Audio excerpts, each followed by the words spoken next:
Ankleshwar rural પોલીસે ગેરકાયદેસર દારૂની હેરફેરનો મોટો જથ્થો ઝડપી પાડી ગુજરાત પ્રોહિબિશન એક્ટ હેઠળ 2 આરોપીઓની ધરપકડ કરી હતી.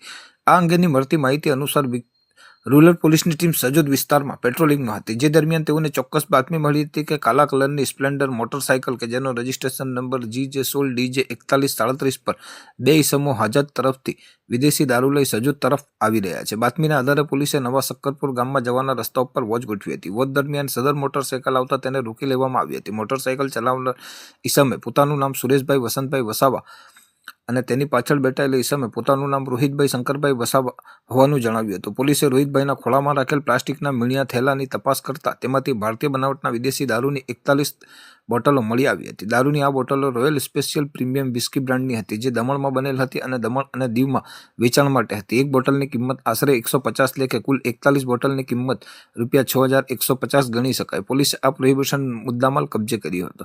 આમ ઉપરોક્ત બંને આરોપીઓએ પોતાની મોટરસાયકલ પર ગેરકાયદેસર રીતે દારૂની હેરફેર કરી ગુનો કર્યો હતો, જે અંગે અંકલેશ્વર રૂરલ પોલીસે ગુનો નોંધી આગળની કાર્યવાહી હાથ ધરી હતી.